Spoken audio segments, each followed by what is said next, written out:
MCC जस्तो एउटा जाबो 59 अर्ब जब यान्सेलले मात्र 152 अर्ब ठग्या छ। त्यता आँखा जाँदैन यी नेताहरूको। हाम्रा पुर्खाले आर्जेको मुलुक हो, तपाईँ हाम्रा सबैका पुर्खाहरूले लड्दै आर्जेको मुलुक छ। 70 वर्षका वयोवृद्ध भक्ति थापाले विगति प्राप्त गरेर आर्जेको देश हो। आज शेरबहादुर देउवा र केपी ओलीले बेच्न पाउने देश होइन यो। तपाईका नेताहरूलाई रोक्नुहोस्, ती माननीय सांसदलाई रोक्नुहोस् र तिनीहरूलाई तिनका बालबच्चाले सोध्नुहोस्। प्रत्येक माननीय सांसदका बालबच्चाहरू हुनुहुन्छ होला, कसैको छोरा हुनुहुन्छ होला, कसैको छोरी हुनुहुन्छ होला, सबैले तपाईँको बाउ आमा काका काका लगायत दिदी बहिनी कोही हुनुहुन्छ भने उहाँलाई भन्नुहोस् ती सांसदहरूलाई यो एमसीसी पारित गर्यो भने हाम्रो लास भोलि सडकमा बिछिनेछ। यो अमेरिकाको इन्डो पेसिफिक रणनीति नेपालमा लागू भयो भने तपाईँ हामी भोलि बोल्न पाउँदैनौँ। कसरी ईस्ट इन्डिया कम्पनीले भारतमा व्यापारका नाममा भारतमा आएर सिङ्गो भारतलाई करिब 300 वर्षसम्म दास बनायो, त्यो किसिमको प्रवृत्ति एमसीसीले नेपाललाई दास बनाउन खोज्दैछ। सेलिब्रिटी महोदयलाई मेरो आग्रह छ, यो मुलुक बच्यो भने मात्र तपाईको सेलिब्रिटी बच्छ।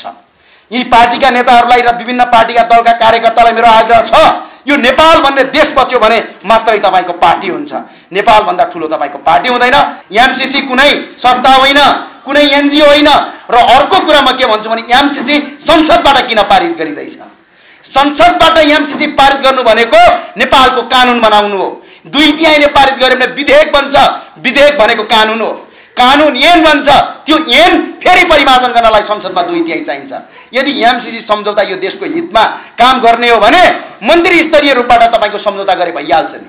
एमसीसी भन्ने चीज यदि नेपालमा लागू भयो भने नेपाल भन्ने देश बच्दैन। नेपाल भन्ने देश बचेन भने तपाईँ कहाँको सेलिब्रिटी हुनुहुन्छ? नेपालको कुनै पनि राजनीतिक दलको नेता, चाहे त्यो नेपाली कांग्रेसका सभापति हुन्, चाहे त्यो केपी ओली हुन् वा उहाँका आसपासै हुन्, सबैलाई हामी खुला चुनौती दिन्छौँ कि नेपालको कुन टेलिभिजन, कुन पत्रकार सम्मेलन, कुन मिडिया कहाँ बहस गर्नुपर्ने हामी तपाईँलाई बहस गर्न तयार छौँ। यी बुदा यदि गलत होइनन् भने यस्ता राष्ट्रघाती बुदा लागू गरेर नेपाललाई बन्धक बनाउने, जसले शेरबहादुर देउवाजीलाई भोट हाले, जसले अन्य दलका नेताहरूलाई भोट हाले, ती दलका सबै ती नागरिकहरूले त एमसीसी चाहिँदैन भनेका छन् नि। नमस्कार छ। पहिलो कुरा त मुलुकमा अहिले एमसीसी सम्झौता जो अहिले पछिल्लो पटक देशका प्रधानमन्त्री केपी शर्मा ओलीज्यूले पारित गर्नका लागि जसरी सर्वदलीय बैठक बालुवाटारमा राख्नुभयो, यसको हामी घोर भर्त्सना गर्दछौँ र साथसाथै लेखा समितिबाट भ्रष्टाचारको आरोप लागिसकेका गोकुल प्रसाद बास्कोटालाई तत्काल लेखा समितिबाट हटाउन हामी अनुरोध गर्दछौँ। कारण किनकि उनी भ्रष्टाचारमा पहिला पनि मुछिसक्नु भएको छ, उहाँमाथि आरोप छ। आरोप लागेको मान्छे लेखा समितिको सदस्य रहन सक्दैन। नेपालमा त्यो किसिमको कानुनी प्रावधान पनि छैन।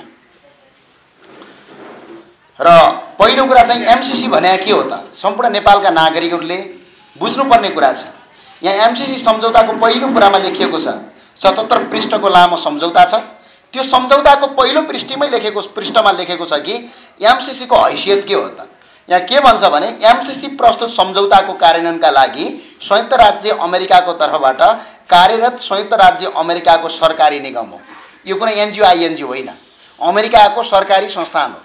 यानी कि अमेरिकन सरकार हो भन्न बुझियो। अमेरिकाको सरकारी निगम हो। प्रस्तुत सम्झौता अन्तर्गत कुनै पनि क्रियाकलाप वा आक्रमणबाट उत्पन्न हुने कुनै पनि हानि वा दाबीप्रति एमसीसी तथा संयुक्त राज्य अमेरिकाको दायित्व वहन गर्दैन भन्छ। यसबाट हानि नोक्सानी भयो भने अमेरिका यसको दायित्व वहन गर्दैन भन्छ। अब भन्दाखेरि चाहिँ अमेरिकाको निगम हो रे, फेरि उनीहरूबाट भएका जति पनि हानि नोक्सानी अमेरिकाले वहन गर्दैन भन्छ। सरकारले एमसीसी वा संयुक्त राज्य सरकार वा एमसीसी वा संयुक्त राज्य सरकारका कुनै वर्तमान वा निवर्तमान अधिकारी वा कर्मचारी विरुद्ध प्रस्तुत सम्झौता अन्तर्गतका क्रियाकलाप वा आक्रमणबाट उत्पन्न हुन सक्ने कुनै पनि हानि नोक्सानी, चोटपटक वा मृत्यु सम्बन्धी कुनै वा सम्पूर्ण दाबीहरू परित्याग गरेको छ भने यसको मतलब के भयो भने कोही अमेरिकनले नेपालमा आएर मान्छे मार्यो, एमसीसीसँग जोडिएको कुनै पनि कर्मचारीले या भूतपूर्व कर्मचारीले यदि कुनै मान्छे मारेर त्यसबाट दुर्घटना भयो भने पछाडि सरकारले त्यस्ता मान्छेलाई कारबाही गर्न सक्ने छैन। ती चाहिँ समाजमा खुला साँडको जसरी घुम्नेछन् भन्ने कुरा यसले बतायो। फेरि अर्को कुरा के भन्छ भने अर्को कुरा प्रस्तुत सम्झौता अन्तर्गतका क्रियाकलाप वा आक्रमणबाट उत्पन्न हुन सक्ने कुनै हानि वा दाबीका सम्बन्धमा एमसीसी वा संयुक्त राज्य सरकार भने अमेरिका, संयुक्त राज्य सरकारका कुनै वर्तमान वा भूतपूर्व अधिकारी वा कर्मचारीहरू नेपालको कुनै पनि अदालत तथा न्यायाधिकरणको क्षेत्राधिकारबाट उन्मुक्त रहनेछन् भनी सरकार सहमत भएको छ भन्छ। यो सहमति गर्ने मान्छे नेपाली नै हुन सक्दैन। यदि नेपाली हो भने यस्तो किसिमको सम्झौता हुँदैन। उनीहरूले नेपालमा आएर हत्या गरे पनि, हिंसा गरे पनि, बलात्कार गरे पनि उनीहरू नेपालको कानुनी क्षेत्राधिकार भन्दा बाहिर रहनेछन् भनेर यो दफा 6 को 8 मा एमसीसी को हैसियत 77 पृष्ठमा लेखिएको छ। यो के हो? यस्तो किसिमको सम्झौता गरिराखेका छन्। अर्को सम्झौता के छन् भने पहिला यहाँ सुन्नुस्। एमसीसी को सम्झौताका बुदाहरू के छ? धारा 3 को दफा 3 को 2 को 6 मा सम्पूर्ण बौद्धिक सम्पत्ति अमेरिकाको पूर्ण अधिकार हुनेछ। पहिलो कमजोरी। दोस्रो कमजोरी धारा 3 को 8 को क को परियोजनाको लेखा परीक्षण अमेरिकन कम्पनीले मात्र गर्न सक्नेछ। त्यस्तै धारा 5 को क र ख को अमेरिकन सरकारले चाहेको बेला जुनसुकै बेला पनि सम्झौता रद्द गर्न सक्नेछ। त्यस्तै गरी धारा 7 को दफा 7 को क मा प्रस्तुत सम्झौता लागू भएपछि प्रस्तुत सम्झौतामा उल्लेखित नेपालको राष्ट्रिय कानुन बाजिएमा प्रस्तुत सम्झौता लागू हुनेछ भनेको छ। यदि एमसीसी सम्झौतामा जुन कुरा लेखियो भोलि हामीले कानुनलाई परिमार्जन गर्नु पर्यो भने यदि नेपालको कानुन बाजियो भने एमसीसी लागू हुने, नेपालको कानुन चाहिँ लागू नहुने भनेपछि नेपालको संविधान भन्दा पनि ठुलो भयो, नेपालको मूल कानुन भन्दा ठुलो भयो, नेपालको मुलुकी संहिता ऐन भन्दा पनि यो ठुलो भयो। यसको मतलब एमसीसी यो देशको घातक छ भन्ना कारण यो। त्यस्तै गरेर अर्को कुरा के छ भने यस परियोजनामा नेपाल सरकारको राज्यको कुनै पनि निकायलाई खटाउनु पर्दा एमसीसी को स्वीकृति लिनुपर्ने छ भन्छ। एमसीसी भित्र कुनै असुरक्षा भयो, भर्खरै अस्ति मुस्ताङमा युरेनियम चोरेका छन्, त्यस्ता किसिमका गतिविधिका लागि एमसीसीसँग सम्झौता लिनुपर्ने छ भनेको छ। त्यस्तै अनुसूची 5 को क मा नेपाल सरकारले एमसीसीलाई चित्त बुझ्ने योजना तयार पारी पठाउनु पर्ने छ, उलाई चित्त बुझ्न पर्यो र त्यस्तो योजना इन्डियाको सरकारको समर्थन गरेको हुनुपर्छ। देश हाम्रो, मुलुक हाम्रो, अनि सम्झौता चाहिँ इन्डियाको मान्नुपर्ने। सार्वभौम सत्ता भने देश यही हो। यो भए हुँदाखेरि एमसीसी यो राष्ट्र घातक छ र यो एमसीसी पहिला कुरा यो देशको हित विपरीत छ। यो एमसीसी लागू गर्नुको मुख्य उद्देश्य भनेको इन्डो पेसिफिक रणनीति नेपालमा लागू गर्नु हो। नेपाली हाम्रा बाजे र बाउबाजे पुर्खा सबै तपाईँ हाम्रा बाउबाजे पुर्खाहरूले अंग्रेजसँग लड्दै लड्दै बचाएको मुलुक आज तपाईको कति भनेपछि 50 करोड अमेरिकन डलरमा यी दलहरूले बेच्न लागेका छन्। यी दलहरूले बेच्न लागेका छन्। यो कुरा अब एमसीसी मा रकम चाहिँ कति छ भन्ने कुरा होला तपाईलाई। एमसीसी मा रकम चाहिँ कति हो भने अमेरिकन सरकारबाट पहिलो पटक 45 करोड 95 लाख, दोस्रो पटक 4 करोड 5 लाख गरी 50 करोड अमेरिकन डलर, आजको मूल्य अहिलेको मूल्य अनुसार 59 अर्ब 53 करोड 50 लाख रुपैयाँ हो। त्यस्तै नेपाल सरकारले फेरि पैसा हाल्नुपर्छ एमसीसी को खातामा। नेपाल सरकारले अमेरिकन 13 करोड अमेरिकन डलर अहिलेको मूल्य अनुसार 15 अर्ब 47 करोड 71 लाख रुपैयाँ हाल्नुपर्छ र टोटल एमसीसी को नेपाल सरकार र अमेरिकन सरकारको बजेट गरेर 75 अर्ब 1 करोड 41 लाख रुपैयाँ हुन्छ।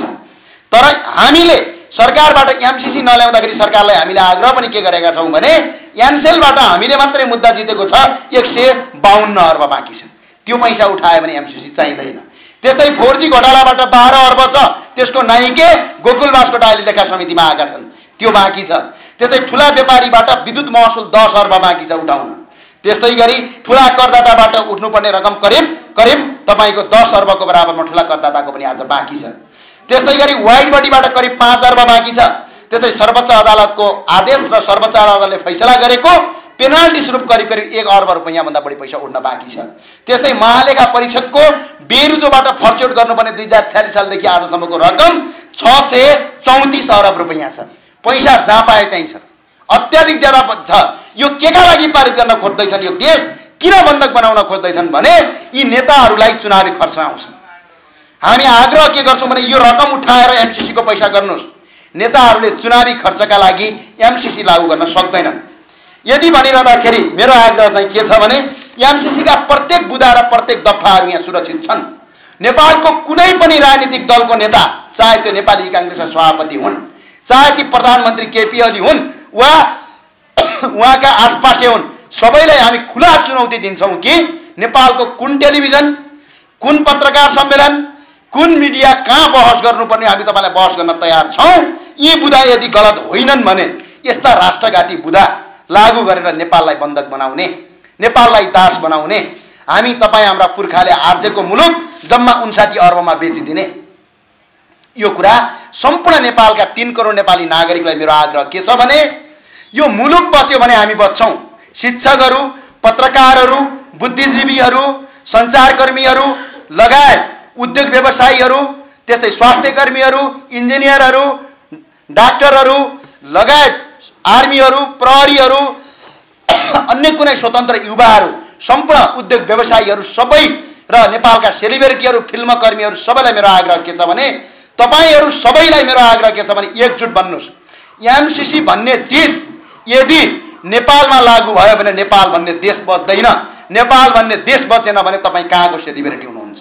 नेपाल भन्ने देश बचेन भने तपाई कहाँको डाक्टर हुनुहुन्छ? त्यो भएको हुँदा देश बच्ने यो अभियानमा र यो आन्दोलनमा सहभागी हुन म अनुरोध गर्छु। सरकारलाई प्रेसर पारौं, विपक्षी दल र सांसदहरूको घर घरमा जाउँ, प्रत्येक निर्वाचन क्षेत्रका संघीय सांसदको घरमा एकपटक पुगेर एमसीसी को बारेमा सोधौं। तपाई पत्रकार साथीहरूलाई पनि आग्रह छ दलका नेताहरूलाई इन्टरभ्यु लिएर सुरु गर्नुस्। एमसीसी के कारणले गर्दा तपाईले ठिक मान्नुभयो? आज कोही दल र कोही दलका ठूला पार्टीका नेताहरूले, तिनका सभापतिहरू, तिनका पार्टीका अध्यक्षहरूले घुस लिएर एमसीसी राष्ट्रघाती पारित गर्दैमा तलका सांसदहरूले ओके भन्ने, यो परम्परा लोकतान्त्रिक हुनै सक्दैन। र अर्को कुरा के छ भने मेरो आग्रह के छ भने दलका नेताहरूलाई, विभिन्न एमसीसी का विरुद्धमा उठेका दलहरूलाई अब एकजुट हुने बेला आएको छ। एकजुट बन्नुहोस्। र अर्का दलका नेताहरूलाई पनि आग्रह के छ भने यो मुलुक बच्यो भने पो तपाईको पार्टी बच्छ। यदि यो मुलुक बचेन भने तपाईको पार्टी बच्दैन। यी कुराहरू सबै गरिरहँदाखेरि एमसीसी को कुरामा धेरैले भन्ने गरे एमसीसी के भनेपछि कहाँ अन्य देश जस्तो हो र? एमसीसी त विश्वभरि लागू छ भनेर केही बुद्धिजीवी भन्नुहुँदा तर डलरवादीहरूले एउटा कुरा चाहिँ गरेका छन्। एमसीसी भनेको सम्झौता भएका देश जम्मा 49 वटा छन्। त्यसमा 49 वटा देशमध्ये सम्झौता कार्यान्वयन रहेका देशहरूको संख्या जम्मा 8 वटा छ। त्यसमध्ये सम्झौता कार्यान्वयन पुनः बन्द गरिएका देशको संख्या 24 वटा छ।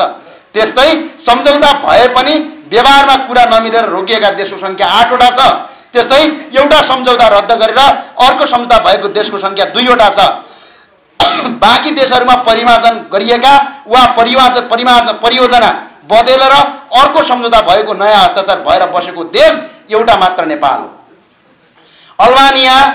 अर्मानिया र त्यस्तै गरी जिम्बिया लगायतका करिब 49 वटा देशहरू तपाईको एमसीसी सम्झौताबाट अहिले बाइकट गरेका छन्। 39 वटा देश चाहिँ एमसीसी सम्झौताबाट बाइकट भइसकेको छन्। यो एमसीसी इन्डो पेसिफिक रणनीति हो। चाइना र भारत बीचको सम्बन्ध नेपालमा खेलेर भूमिका गरेर नेपाललाई जहिले पनि जातीय हिंसामा फैसला गर्ने, जहिले पनि द्वन्द्वमा फैसला गराउने, जहिले पनि नेपालीहरूलाई युद्ध गरून् भनेर एउटा लाद दिएको एउटा नीति हो। एउटा कुरा तपाईलाई भन्छु म, नेपालको कानुनै लागू नहुने भनेको छ। नेपालको कानुनी क्षेत्राधिकारबाट बाहिर रहने भनेको छ।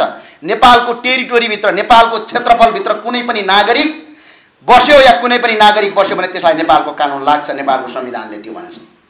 तर नेपालभित्र बस्ने, नेपालको कानुन लागू नहुने, यस्तो किसिमको पनि काम हुन्छ। यो गलत कुरा हो। अर्को कुनै पनि एमसीसी सँग आबद्ध भएका कुनै पनि कर्मचारी या त्यसका भूतपूर्व कर्मचारीहरूले कुनै पनि गलत काम गरे भने नेपालको कानुनी क्षेत्राधिकार नरहने भनिन्छ। अर्को कुरा लेखा परीक्षण तपाईको अमेरिकन कम्पनीले गर्ने भन्छ। हामीले लेखा परीक्षण गर्दाखेरि जम्मा 2 वटा तरिका हुन्छ। एउटा हामीले अन्तर्राष्ट्रिय लेखा परीक्षण जुन कानुन छ त्यो अनुसार हामीले गर्छौं। एउटा अर्को नेपालको लेखा परीक्षण एक्ट हुन्छ, अर्थात् नेपालको एकाउन्टिङ स्ट्यान्डर्ड हुन्छ, त्यो अनुसार हामीले गर्ने हो। र त्यो भन्दा अन्त काहीँ पनि हुँदैन। यहाँ त लेखा परीक्षण पनि अमेरिकाको गर्ने। 13 अर्ब रुपैयाँ नेपालको लगेर राख्ने, अझ त्यो 13 अर्ब भित्र पनि लेखा परीक्षण अमेरिकनले गरेर 13 अर्ब पनि पचाउने खेल। यस्तो किसिमको गलत किसिमको कार्यले भोलि तपाईँ हाम्रा बालबच्चा र भविष्यहरू सुरक्षित हुँदैन। म सम्पूर्ण नेतावर्गलाई आग्रह गर्छु तपाईले त एमसीसी पारित गरेर जानु होला, तर तपाईका छोराछोरी भोलि कहाँ बस्छन्? यही मुलुकमा जब अमेरिकाले जब रणनीति खेल्यो भने, जब अमेरिकाले नेपालमा जसरी लिबिया बनायो, जसरी तहस नहस बनायो विश्वका धेरै मुलुकहरू, त्यस्तो हालत यदि नेपालमा गरे भने यसको जिम्मा कसले लिने? भोलि तपाईका बालबच्चाका लासहरू सडकको किनारामा भेटियो भने के गर्ने? किन नेपाललाई यति अनुदायी भएर तपाईको अमेरिकाले 50 करोड डलर दिँदैछ त? त्यतिकै फ्रीमा दिँदै छैन। 50 करोड डलरबाट 50 खरब रुपैयाँको आम्दानी गर्ने उसको योजना छ। एमसीसी कुनै संस्था होइन, कुनै एनजीओ होइन। र अर्को कुरा म के भन्छु भने एमसीसी संसदबाट किन पारित गरिँदैछ? संसदबाट एमसीसी पारित गर्नु भनेको नेपालको कानुन बनाउनु हो। 2/3 पारित गर्यो भने विधेयक बन्छ। विधेयक भनेको कानुन हो। कानुन ऐन बन्छ। त्यो ऐन फेरि परिमार्जन गर्नलाई संसदमा 2/3 चाहिन्छ। यदि एमसीसी सम्झौता यो देशको हितमा काम गर्ने हो भने मन्त्री स्तरीय रूपबाट तपाईको सम्झौता गरे भइहाल्छ नि। मन्त्री स्तरबाट सम्झौता गरेपछि काम गर्न भइहाल्थ्यो। तर संसदबाट किन पारित गरिँदैछ त? संसदबाट किन पारित गर्दैछ भने यसलाई कानुन बनाइँदैछ। नेपाल जस्तो स्वतन्त्र देशमा 59 अरबमा कानुन बनाएर यो देशलाई तपाईको मुलुकलाई नेपालको स्वतन्त्र मुलुकलाई एउटा अधीनमा राखेर मुलुकलाई तहस नहस बनाउँदैछ। मेरो 10 औँला जोडेर बिन्ती छ नेपालका सम्पूर्ण राजनीतिक दलका नेता कार्यकर्ताहरूलाई, तपाईका नेताहरूलाई रोक्नुहोस्, ती माननीय सांसदलाई रोक्नुहोस् र तिनीहरूलाई तिनका बालबच्चाले सोध्नुहोस्। प्रत्येक माननीय सांसदका बालबच्चाहरू हुनुहुन्छ होला, कसैको छोरा हुनुहुन्छ होला, कसैको छोरी हुनुहुन्छ होला। सबैले तपाईको बाउ आमा काका काका लगायत दिदी बहिनी कोही हुनुहुन्छ भने उहाँलाई भन्नुहोस् ती सांसदहरूलाई यो एमसीसी पारित गर्यो भने हाम्रो लास भोलि सडकमा बिछिनेछ। यो अमेरिकाको इन्डो पेसिफिक रणनीति नेपालमा लागू भयो भने तपाईँ हामी भोलि बोल्न पाउँदैनौँ। तपाईँ हामी भोलि नेपाल हो भनेर गौरव गर्न पाउँदैनौँ। जसरी ईस्ट इन्डिया कम्पनीले भारतमा व्यापारका नाममा भारतमा आएर सिङ्गो भारतलाई करिब 300 वर्षसम्म दास बनायो, त्यो किसिमको प्रवृत्ति एमसीसीले नेपाललाई दास बनाउन खोज्दैछ। यसको कारण भने के हो भने हामी साउथ एसियामा अहिले विश्वको सबैभन्दा उदाउँदो अर्थतन्त्र साउथ एसियामा छ। झन्डै भारत अहिले विश्वको उदाउँदो अर्थतन्त्रमा छ। चाइना अहिले विश्वको दोस्रो नम्बर। अहिले त व्यवसायी अहिले त धनीहरूको लिस्टमा हेर्ने भने चाइना त पहिलो नम्बरमा छ। उदाएको अर्थतन्त्र छ। विश्वको 7 अर्ब जनसङ्ख्या मध्ये करिब 4 अर्ब जनसङ्ख्या हाम्रो यो साउथ एसियामा बस्छ। र यो साउथ एसियामा बसेको 4 अर्ब जनसङ्ख्या विश्वको सबभन्दा ठुलो मार्केट।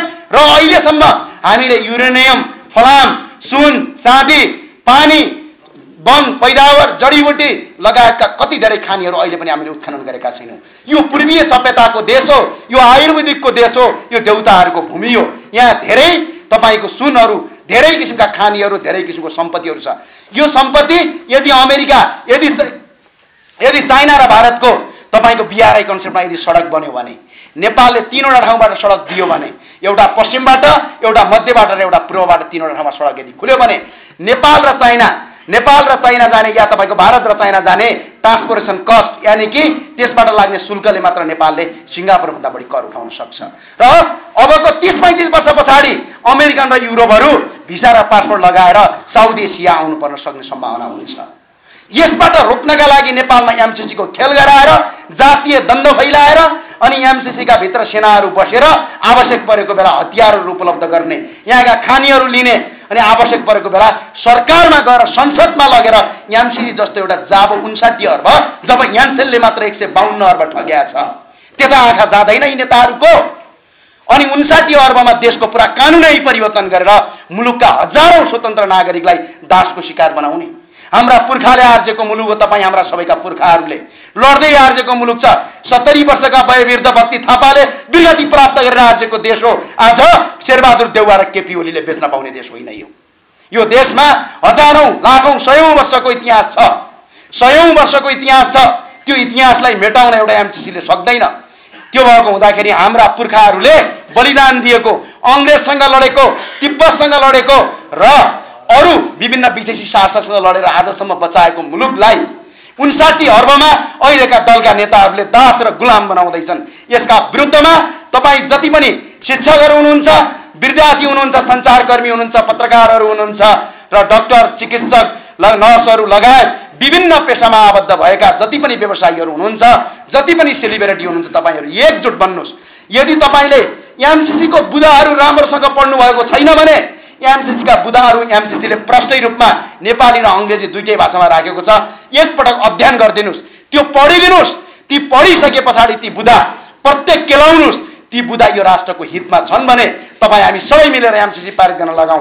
तर राष्ट्रको हितमा छैनन् भने तपाईहरु उठ्ने बेला आएको छ। सेलिब्रिटी महोदयलाई मेरो आग्रह छ, यो मुलुक बच्यो भने मात्र तपाईको सेलिब्रिटी बच्छ। यी पार्टीका नेताहरूलाई र विभिन्न पार्टीका दलका कार्यकर्तालाई मेरो आग्रह छ, यो नेपाल भन्ने देश बच्यो भने मात्रै तपाईँको पार्टी हुन्छ। नेपालभन्दा ठुलो तपाईँको पार्टी हुँदैन। त्यो भएर दलका नेता, विभिन्न पेसाकर्मी सबैले एकजुट बनेर एमसीसीको विरुद्धमा एकजुट बनाऊ र थप किसिमका आन्दोलन सडकबाटै चर्काउँ र यी प्रत्येक माननीय सांसदलाई तपाईँ देशैभरि छरिएर बसेका जति पनि राष्ट्रप्रेमीहरूले तपाईँको निर्वाचन क्षेत्रको सांसदलाई एकपटक घरमा गएर सोध्नुहोस्, यो एमसीसी रोक्नुहोस् भनेर। हस्, धन्यवाद। जय नेपाल। राजनीतिक दलका नेताहरूले भने ज्ञानेन्द्र शाहीले एमसीसीको विषयमा दुष्प्रचार गर्यो, हुँदैन भनेको कुरा चाहिँ हुन्छ है त्योबाट भनेर समाजमा आतंक सृजना गर्ने काम गर्यो भन्ने आरोप लगाएको छ। के भन्नुहुन्छ? मेरो चाहिँ आग्रह के छ भने एमसीसीको यो 77 पृष्ठको लामो सम्झौता छ, एमओयू छ। त्यसै गरी यो सम्झौताका प्रत्येक दफाहरू यसमा सुरक्षित छन्। अहिले पनि एमसीसीको वेबसाइटमा राखिएको छ। ल ठिकै छ, इङ्ग्लिस त पढ्न नजानौँला रे, नेपाली त पढ्न आउँछ त हो। नेपालको कुनै पनि कुन दलको नेता हो त्यस्तो भन्ने, ती दलका नेतालाई मेरो खुला चुनौती के छ भने कहाँनिर बहस गर्ने, कुन टेलिभिजनमा, तपाईँकै पार्टीकै टेलिभिजन भए पनि फरक पर्दैन, लाइभ बहस गरौँ। र यदि यी बुझा तपाईँले बुझेर पनि नबुझ गर्नु भएको छ भने जनताले माफ गर्दैन। यदि बुझेर त्यस्तो काम गर्नुभएको छ, बुझ्नु भएको छैन भने हामी तपाईँलाई बुझाउन सक्ने क्षमता राख्छौँ। लाइभ बहस गरौँ, खुला चुनौती हो यो, खुला छ, कहीँ कतै लुकाएर लुकाउने कुरा होइन। प्रत्येक सेक्सन सहित हामीले पढ्न सक्छौँ, प्रत्येक दफा उपदफा अनुसूची सहित हामी बहस गरौँ यी बुदाहरू राष्ट्रघाती छन् कि छैनन्। यदि यी बुदा राष्ट्रघाती छन् भने किन पारित गरे? पैसाको लोभमा। पोडियममा उभिएर एमसीसीको चर्को स्वरमा विरोध गर्ने नेताहरू अहिले एमसीसी चाँडो पास गर्ने लाइनमा उभिसकेका छन्। ज्ञानेन्द्र शाहीसँग न राजनैतिक दल छ, न दलको प्रतिनिधि हो, न ठुलो जनताको समर्थन छ। तपाईँले विरोध गर्दैमा हुन्छ चाहिँ के रोकिन्छ त एमसीसी? होइन, संसारको सबभन्दा ठुलो कुरो सत्य हो। सत्यभन्दा ठुलो केही पनि छैन। र अनि तपाईँलाई लाग्छ होला शक्ति छैन भने 80 लाखभन्दा बढी हस्ताक्षर यही अभियानले उठाएको। यो कुनै केटाकेटीको खेल होइन। नेपालका नागरिक सक्षम छन्, सबल छन्। दल भन्ने कुरा के हो? दल भन्ने जनताको आस्था होइन। ती जनताका आस्था, जनले केपी शर्मा ओलीज्यूलाई भोट हाले, जनले शेरबहादुर देवाजीलाई भोट हाले, जनले अन्य दलका नेताहरूलाई भोट हाले, ती दलका सबै ती नागरिकहरूले त एमसीसी चाहिँदैन भनेका छन् नि। भने आफूलाई भोट हाल्ने भोटरको कुरा पनि सुन्नु पर्दैन? एकपटक भोट लगिसकेपछि जे पाए त्यही गर्न पाइन्छ के लोकतन्त्र हो? र नेपालका 3 करोड नागरिक मध्ये करिब 275 जना मध्ये पनि आधा आधी छन् एमसीसीको विरुद्धमा। करिब 200 मान्छे चाहिँ तपाईँको विरोधी होलान्, अरू सबै एमसीसीको चाहिँदैन भन्ने विरोधी छन्। करिब 200 मान्छे मात्रै नेपालमा, केही दलका नेता र केही एनजिओका मालिकहरू जो आफूलाई विद्वान ठान्छन्। किनभने एनजिओ र आइएनजिओले उनीहरूको केटाकेटी र छोराछोरी अमेरिका पढाइदिया हुन्छ, अनि नेपालमा आएर यो एनजिओ आइएनजिओ ठिक छ भनेर अगाडि सर्टिफिकेट झुन्डाएकाहरूलाई चाहिँ ठिक छ। नेपालका तमाम नागरिक र युवाहरूलाई र यो देशको भविष्यका करिब तपाईँको 3 करोड मध्ये 200 देखि 300 मान्छेलाई ठिक छ जो सत्ता र शक्ति चलाउँछन्। अरू सबै नागरिकलाई बेठिक छ। मैले अघि नै भनिसकेँ, केपी ओलीज्यूलाई भोट हाल्ने करिब 79% बढी कार्यकर्ताहरू यो एमसीसी ठिक छैन भन्ने लाइनमा छन् भने त्योभन्दा ठुलो शक्तिहरू के हुन सक्छ? अब पहिलो कुरा होइन, हामी देशव्यापक कार्यक्रम गर्छौँ र होइन, यो पहिला कुरा नागरिकलाई सचेत हो। आफ्नो निर्वाचन क्षेत्रको नागरिकलाई सोध्न पर्यो। नागरिकले आफ्नो निर्वाचन क्षेत्रका नागरिकले आफ्नो सांसदलाई सोध्न पर्यो। यो त सङ्घीय सांसदको कुरा हो, 275 जना भित्रको कुरा हो। उनीहरूलाई सोध्न पर्यो त्यो निर्वाचन क्षेत्रमा फेरि फर्किनुपर्छ कि पर्दैन। र अनि अर्को हाम्रो कार्यक्रम भनेको पहिलो हामीले कार्यक्रम आमसभा पनि गऱ्यौँ, हस्ताक्षर पनि बुझायौँ। जनताको मतलाई यिनीहरूले कुल्चे। अब यो मत कुल्चिन्छन् भने फेरि थप किसिमका आन्दोलन काठमाडौँमा मात्र सीमित हुँदैनन्, काठमाडौँभन्दा बाहिर हुन्छन्। र अर्को कुरा, आन्दोलन हामीले भोलिबाटै घोषणा गर्ने कुरा गरेका थियौँ, तर आज दुःखलाग्दो कुरा भनौँ या के कुरा भनौँ, आज संसदको हिउँदे अधिवेशन सकिएको छ। त्यो भएको हुँदाले हामीले यो आन्दोलनलाई अलिकति पछाडि सारेका छौँ। तर अहिले पनि सबै नागरिकले आफ्ना प्रतिनिधि सभामा अर्थात् सङ्घीय सभामा प्रतिनिधित्व गर्ने प्रत्येक सांसदलाई घर घरबाट सोधिदिनुहोस् एमसीसी सही छ या गलत छ, र एमसीसी गलत छ पारित नगर्न पनि अनुरोध गर्नुहोस्। हामी अहिले यही किसिमको कार्यक्रम अगाडि बढाउँछौँ। हस्, धन्यवाद। 77 बमोजिम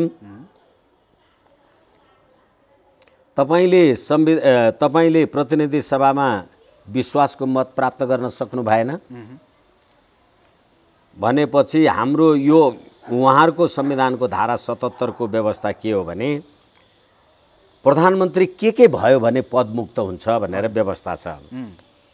राष्ट्रपति समक्ष राजीनामा दियो भनेदेखि प्रधानमन्त्री पदमुक्त हुन्छ।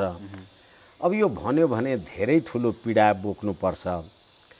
संविधानको धारा 76(5) बमोजिम प्रधानमन्त्रीको दाबी गर्न जाँदा केपी शर्मा ओलीले म संविधानको धारा 76(3) बमोजिम 76(4) बमोजिम विश्वासको मत लिन सक्दिनँ, मैले प्रधानमन्त्रीको लागि मार्ग प्रशस्त गरेँ भनेर राष्ट्रपतिका निवेदन दिनुभयो।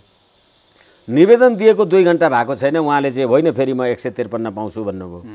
हैसियतको कुरा गरेको अथवा उहाँहरूको यो नियतको कुरा गरेको। त्यसकारणले गर्दाखेरि अब उहाँले विश्वासको मत प्राप्त गर्न त सक्नु भएन। नसकेपछि के हुने भयो भने संविधानको धारा 100 बमोजिम विश्वासको प्रस्ताव पारित हुन नसकेमा, विश्वासको मत पारित हुन नसकेमा वा निजको विरुद्ध अविश्वासको प्रस्ताव पारित भएन भनेपछि प्रधानमन्त्री त स्वतः पदमुक्त हुनुभयो। अब त्यसै गरेर अहिले फेरि प्रधानमन्त्रीजीको सिफारिसमा त राष्ट्रपतिले जेठ 8 गते त प्रतिनिधि सभा विघटन गर्नुभयो। प्रतिनिधि सभा विघटनै गरिसकेपछि तपाईँ संसद सदस्य हो होइन? केपी शर्मा ओलीजी पनि होइन, शेरबहादुर देउवाजी पनि होइन, अदालतमा विचाराधीन छ, आफ्नो ठाउँमा छ।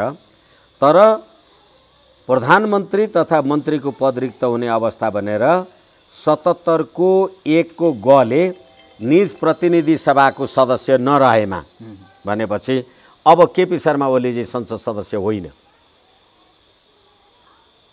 किनभने प्रतिनिधि सभा विघटन हो, कुनै हालतमा भन्नै परेन। अब त्यसरी प्रतिनिधि सभा विघटन भएपछि के हुन्छ त भन्ने कुराको बारेमा, मन्त्री परिषद के हुन्छ त भन्ने कुरामा उहाँले प्रतिनिधि सभा विघटन गर्दाका अवस्थामा केपी शर्मा ओली, विष्णु पौडेल लगायतका यी 4 जना मान्छे चाहिँ मन्त्री हुनुहुन्थ्यो। उहाँले त जेठ 8 गते पछाडि यिनीहरूलाई मन्त्री बनाउनु भयो। जेठ 8 गते त प्रतिनिधि सभा विघटन भयो नि। प्रतिनिधि सभा विघटन भएपछि तपाईँ संसद सदस्य होइन, तपाईँले कसलाई ल्याएर मन्त्री बनाउनु भयो? किनभने अब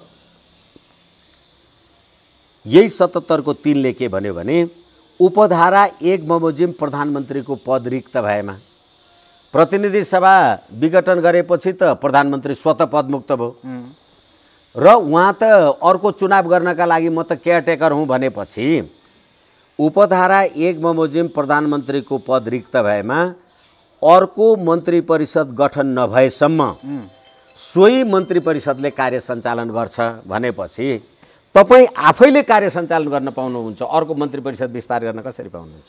विस्तार नै गलत थियो, गर्न पाउनु नै हुन्न। तपाईँ सोही मन्त्री परिषदले उपधारा 1 बमोजिम प्रधानमन्त्रीको पद रिक्त भएमा संसद सदस्य नहुने बित्तिकै तपाईँको प्रधानमन्त्रीको पद रिक्त भयो।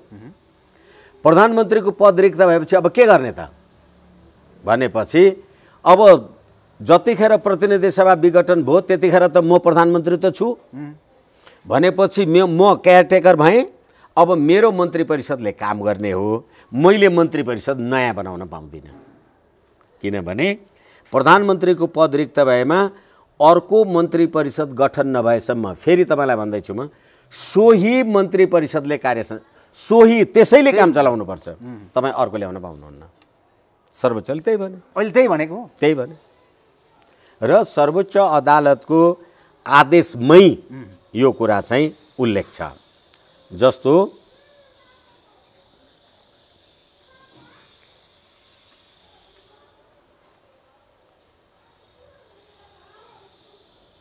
प्रधानमन्त्रीले विस्तार गर्न सक्ने भनी प्रधानमन्त्रीले मन्त्री परिषद विस्तार गर्न सक्ने भनी संविधानको कुनै पनि धारामा उल्लेख नभएको र संविधानको धारा 77(3) ले साबिकै मन्त्री परिषदले कार्य सञ्चालन गर्ने भनी किटान गरिरहेको अवस्थामा प्राइमा फेसी रूपमै मन्त्री परिषदको विस्तार गर्ने वा थप गर्ने अधिकार प्रधानमन्त्रीमा रहेको देखिँदैन। यस दृष्टिकोणबाट 2078-221 र 2078-227 प्रधानमन्त्रीको सिफारिसमा निजको नेतृत्वमा सम्माननीय राष्ट्रपतिबाट भएको उपप्रधानमन्त्री तथा मन्त्री तथा राज्य मन्त्रीहरूको थप नियुक्ति संविधान अनुकूल नभएको देखाउँदाखेरि उहाँहरूलाई काम कारबाही गर्न नदिनु, मन्त्री परिषद विस्तार गरे असंवैधानिक भनिदियो। त्यसो त अहिले भर्खर भएका राजेन्द्र महतो लगायतका जसपाका नेतासहित मन्त्रीहरू सबै एउटा भोटो नधोइकन गयो भन्ने पनि चर्चा होइन? अब भोटो त घरमा गएर धुनुभए हुन्छ, जे गर्नुहुन्छ। तपाईँले भोटो धुनु भएको छ कि छैन भन्ने कुरा त संविधानमा त तपाईँ राजेन्द्र महतो होइन, अस्ति यही संविधानको शपथ ग्रहण गर्ने अनि त्यही संविधान बमोजिम तपाईँले शपथ ग्रहण गर्दा यो संविधानको कर्तव्य आदि इत्यादि पालना गर्छु भनेर शपथ ग्रहण गर्नुभयो। त्यही सर्वोच्च अदालतले संविधानले चाहिँ यो पालना गर्ने कुरा मिलेन है भनेपछि अब भोटो धुनु छ, टोपी धुनु छ, घरमै धुनुहोस्। यो कुरा त वास्तविकता थियो पहिले हो। त्यसैले सर्वोच्च अदालतले के भन्यो भने उपरोक्त मितिमा भएको मन्त्री परिषद विस्तारमा परेका प्रतिनिधि सभा विघटन हुनु अघिसम्म कायम रहेका उपप्रधानमन्त्री विष्णुप्रसाद पौडेल तथा मन्त्रीहरू कृष्णगोपाल श्रेष्ठ, वसन्त कुमार नेम्बाङ र लीलानाथ श्रेष्ठ बाहेकका अन्य बाँकी उपप्रधानमन्त्रीहरू रघुवीर महासेठ, राजेन्द्र महतो, मन्त्रीहरू खगराज अधिकारी भनेर सबैको नाउँ टोकेर तपाईँहरू असंवैधानिक भनिदियो। बाँकी रहेको 5 जना मात्रै, 4 जना, 4 जना मात्रै संवैधानिक। 4 जना। अब एमालेको एकल सरकार यही सरकार भएर चुनाव हुन्छ त त्यसो भए? तपाईँलाई निर्वाचन गर्नलाई मन्त्रीको जुलुस चाहिन्छ भने निर्वाचन आयोगले निर्वाचन गर्छ, राज्य कोषबाट बजेट सजेट आदि इत्यादि जे छ त्यो त संयन्त्रले गर्ने हो नि चुनाव। त्यसो त आइजिपी पनि एउटा हुन्छ नि होइन, सेनापति पनि एउटा हुन्छ, त सेना त 1 लाख 5 लाख हुन्छन् नि। त्यस कारणले गर्दाखेरि यसले निर्वाचनलाई केही असर पर्ने कुरा होइन। अब त्यसो भएदेखि यो कुरा थाहा हुँदा केपिओले किन पहिला विस्तारित गरेर त्यसो भएदेखि तपाईँ पनि त वकालत बुझ्नुभएको मान्छे किन गरेर झुक्क्याउनु? म नै राज्य हुँ, आई एम स्टेट भनेर भन्थ्यो इदी अमिनले। मैले जे गरे पनि हुन्छ भनेर जे भनेको थियो त्यसको नतिजा हो। यसै कारणले उहाँले अहिले यो पछिल्लो पटक मन्त्री परिषद विस्तारदेखि लगायतका जे जति काम कारबाही गर्नुभयो होला ती कुराहरूमा कहिले पनि मेरो समर्थन रहेन। कहिले पनि गरेन? यो पछिल्लो उसमा कहिले पनि मेरो समर्थन रहेन। तर सुरुमा त साथ दिँदै आउनुभएको थियो नि? होइन, अस्ति पुस 5 गते प्रतिनिधि सभा विघटन गरेको कुरा ठिक छ भनेर प्रतिनिधि सभा विघटन गरेको कुराको हदसम्म मात्र प्रधानमन्त्रीजीको कुरालाई लिएको हो, होइन भनेदेखि अब अहिले संविधानको कुनै धारा कुनै व्यवस्था उल्लेख नगरिकन तपाईँले कसरी मन्त्री परिषद गठन गर्नुहुन्छ? तपाईँ चाहिँ संविधानको धारा 76(5) बमोजिमको प्रधानमन्त्री अनि तपाईँले चाहिँ मलाई संविधानको कुन धारा अन्तर्गत मन्त्री नियुक्ति गर्नुभयो? सर्वोच्च अदालतको अन्तरिम आदेशले त भन्यो। त्यसपछि भर्खरै अब एमाले एउटा विज्ञप्ति निकालेको छ, हजुरलाई पनि थाहा छैन, न्युजमा आइरहेछ। एमाले के भन्यो भने अदालतको यो आदेशले राजनीतिलाई थप जटिल बनाउँछ भन्न थाल्यो। अब के हुन्छ? तपाईहरुलाई मैले धेरैचोटि निवेदन गरेको छु,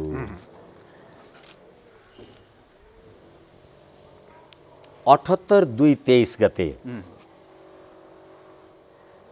नेपालको प्रधान सेनापतिले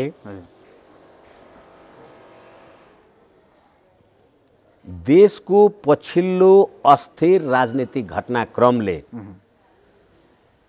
मुलुकको राजनीतिक परिस्थितिले मुलुकमा सुरक्षा चुनौती ल्याउन सक्ने कुरामा सेना सजग छ भनेको थियो। त्यसको 5 दिन बित्दा नबित्दा भूतपूर्व प्रधानमन्त्री 5 जनाले विदेशी शक्ति चलखेल आदि इत्यादि जे लिनुभयो तपाईहरुले पनि हेर्नु भएको छ।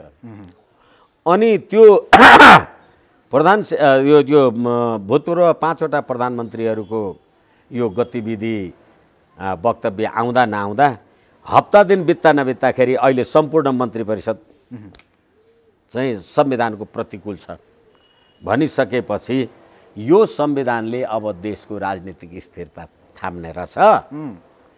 त्यसकारणले गर्दा यो संविधान अन्त्यको बाटो हो। यसैले नेकपा एमाले जेसुकै लेख्नुहोस्, बिमाले जे लेख्नुहोस्, अर्को पार्टीले जे लेख्नुहोस्, यो संविधान बनाउने तपाईँहरू हो कि होइन भने, अनि यो संविधान अन्तर्गत तपाईँहरूकै मान्छे प्रधानमन्त्री हो कि होइन भने, प्रधानमन्त्रीलाई राष्ट्रपतिलाई कसलाई कसलाई मन्त्री बनाउनुहुन्छ, कहिले कहिले मन्त्री परिषद बनाउनुहुन्छ भन्ने कुरा थाहा छैन भने के बनाउनु भएछ त? पहिला संसद विघटन पछि त सर्वोच्च र प्रधानमन्त्री ओलीको सेटिङ भन्ने कुरा थियो नि, यो त मिथ्या साबित भएन अहिले? मान्छेहरुको आशंका थियो। म यो मिथ्या साबित भन्दिनँ। यो तपाईँलाई यो रणनीतिक हो भनेर तपाईँ किन भन्नुहुन्न? राजेन्द्र महतोजीसँग मैले नागरिकता अध्यादेश ल्याइदिन्छु, सब नागरिकलाई दिन्छु भनेर यता भने र नागरिकता अध्यादेश ल्याइदिएँ। अनि नागरिकता अध्यादेश चाहिँ असंवैधानिक छ भनेर सर्वोच्चले चाहिँ खारेज गरिदिएपछि त उसँगको भएको कुराबाट पनि मलाई टाढिनु परेन, नागरिकता पनि बाँड्नु परेन नि। गेम हो यो गेम हो। यो स्टार्ट अब जसको दिमाग छ उसले गर्ने कुरा हो यो। यसै कारणले गर्दा अहिले सर्वोच्च अदालतले अन्तरिम आदेश पनि त खारेज गर्यो नि त पहिला, योभन्दा अगाडि त बिस्तारै बिस्तारै ल्याइदियो स्टेप नागरिकताको अन्तरिम आदेश खारेज गरे होइन कि अध्यादेशलाई अन्तरिम आदेशले रोक्यो। यसै कारणले गर्दाखेरि तपाईले संविधान विरुद्ध अध्यादेश लिएर आउनुभयो, त्यसलाई रोकिदियो। तर राजनीतिक रूपले त होइन, केपी शर्मा ओलीले हामी महन्त ठाकुरहरूले भनेको कुरा माने भनेर सरकारमा गएका न हुन्। तर सरकारमा गएर त्यो अब कपडा धुन हो कि शपथ ग्रहण गर्न नभ्याउँदैखेरि नागरिकता अध्यादेश स्टे गरिदियो। अनि होइन, नागरिकता अध्यादेश स्टे गर्ने बित्तिकै यदि उहाँहरूको स्ट्राटेजी थिएन भने राजीनामा गरेर निस्किनु पर्थ्यो नि, निस्किनु भएन। अब सर्वोच्चले आफै त्यहाँबाट पनि निकालिदियो।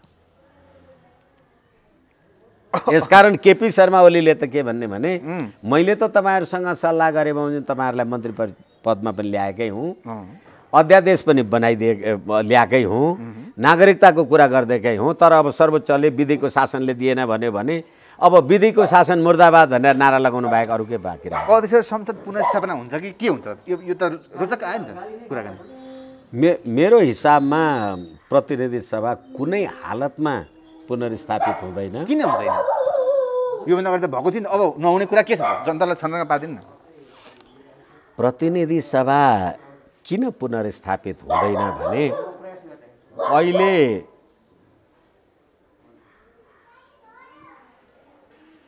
राष्ट्रपतिजीले संविधानको धारा 76(5) बमोजिम प्रतिनिधि सभामा विश्वासको मत प्राप्त गर्न सक्ने आधार प्रस्तुत गर्नेलाई प्रधानमन्त्री बनाउँछु भन्यो। केपी ओली 153 लिएर जानुभयो, शेरबहादुर देउवाजी 149 लिएर जानुभयो। एउटा पार्लियामेन्ट हाम्रो 275 को 302 जनाको संसद सदस्य हुन्छ। त्यो 302 जनालाई पुनर्स्थापित गर्ने हो सर्वोच्चले। यस कारणले गर्दाखेरि र फेरि अर्को कुरा के भने अब यति कुरा मैले धेरैचोटि भन्छु, म तपाईँहरूलाई सम्प्रेषण गर्न सक्छु जस्तो लाग्दैन मलाई कहिलेकाहीँ। संविधानको धारा 66(2) के हो भने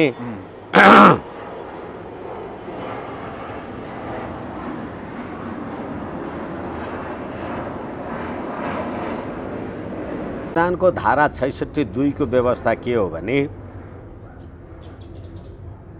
संविधान बमोजिम राष्ट्रपतिले गर्ने काम कार्यवाही, लामो कुरा नगरिकन मन्त्री परिषदको सिफारिसमा प्रधानमन्त्रीले जाहेर गरे बमोजिम हुन्छ भने हुन्छ।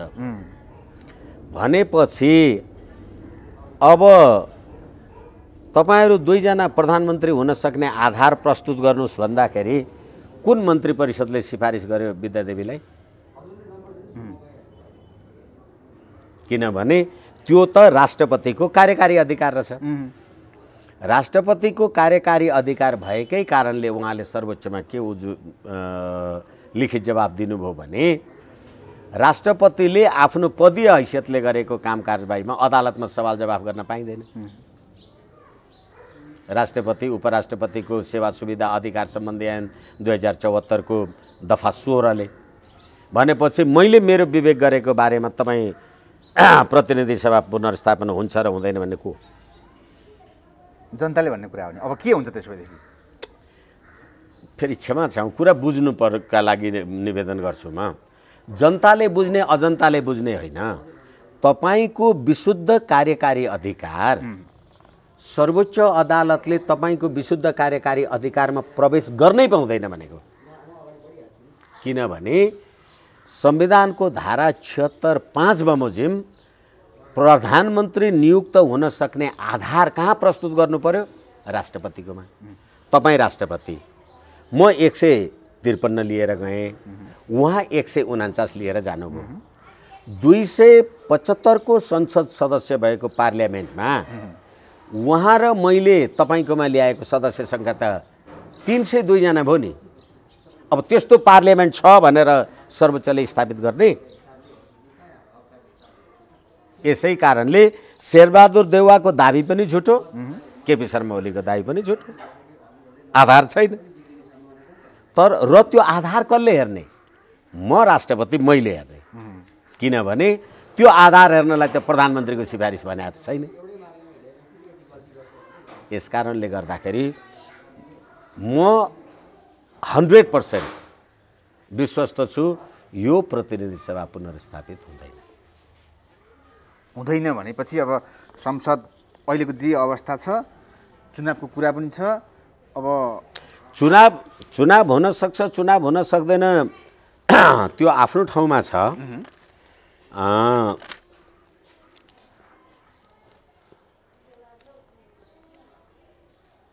अस्तिको दिन 29 मे इन्डियन एक्सप्रेसमा तत्कालीन नेपालका राजदूत भारतीय राजदूत श्याम शरणले आफ्नो उसमा लेख्नुभयो काठमाडौँलाई लाग्छ नेपालमा राजतन्त्र मातहत हिन्दू राष्ट्र फर्काउन ओलीले भारतलाई वचन दिएका छन् यो सम्पूर्ण कुरा यो रणनीतिक कुरा हो यो